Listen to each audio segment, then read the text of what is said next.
मत्स्य अवतार भगवान विष्णु के प्रथम अवतार हैं। मछली के रूप में अवतार लेकर भगवान विष्णु ने एक ऋषि को सब प्रकार के जीव जंतु एकत्रित करने के लिए कहा और पृथ्वी जब जल में डूब रही थी तब मत्स्य अवतार में भगवान ने उस ऋषि की नाव की रक्षा की। इसके पश्चात ब्रह्मा ने पुनः जीवन का निर्माण किया।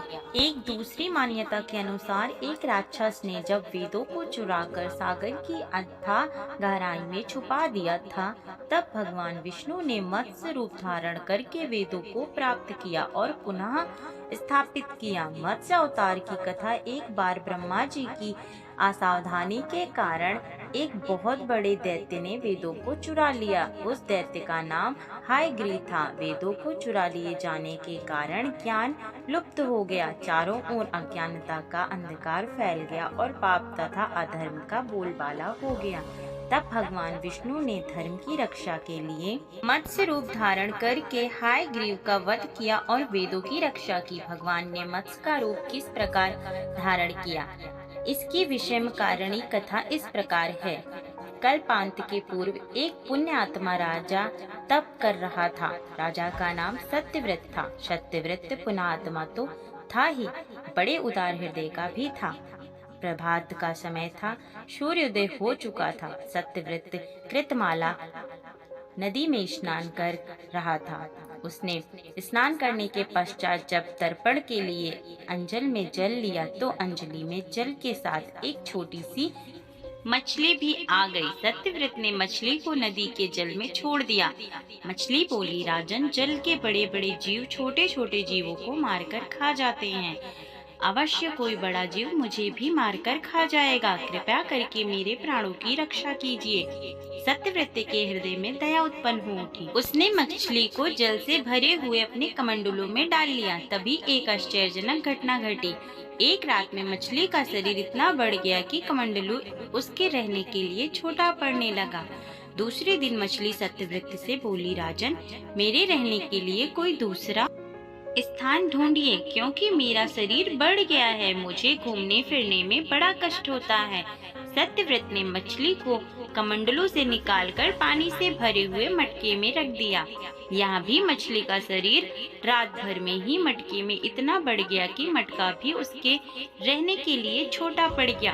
दूसरे दिन मछली पुनः सत्यव्रत से बोली, राजन, मेरे रहने के लिए कहीं और प्रबंध कीजिए, क्योंकि मटका भी मेरे रहने के लिए छोटा पड़ रहा है। तब सत्यव्रत ने मछली को निकालकर एक सरोवर में डाल दिया, किंतु सरोवर भी मछली के लिए छोटा पड़ गया। इसके बाद सत्यव्रत ने मछली को नदी में और फिर उसके बाद समुद्र में डाल दिया। आश्चर्य, समुद्र में भी मछली का शरीर इतना अधिक बढ़ गया कि मछली के रहने के लिए वह छोटा पड़ गया। अतः मछली पुनः सत्यव्रत से बोली, राजन, यह समुद्र भी मेरे रहने के लिए उपयुक्त नहीं है।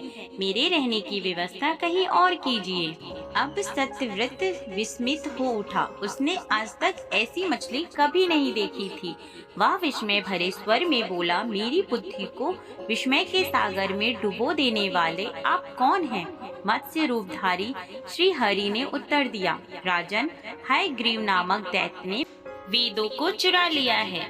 जगत में चारों ओर अज्ञान और अधर्म का अंधकार फैला हुआ है। मैंने हायग्रीव को मारने के लिए ही मत्स्य का रूप धारण किया है। आज से 7वें दिन पृथ्वी प्रलय के चक्र में फिर जाएगी।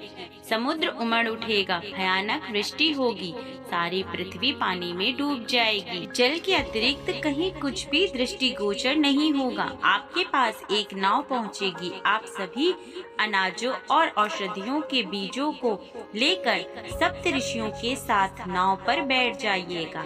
मैं उसी समय आपको पुनः दिखाई पड़ूंगा और आपको आत्म तत्व का ज्ञान प्रदान करूंगा। सत्यव्रत उसी दिन से हरि का स्मरण करते हुए प्रलय की प्रतीक्षा करने लगे।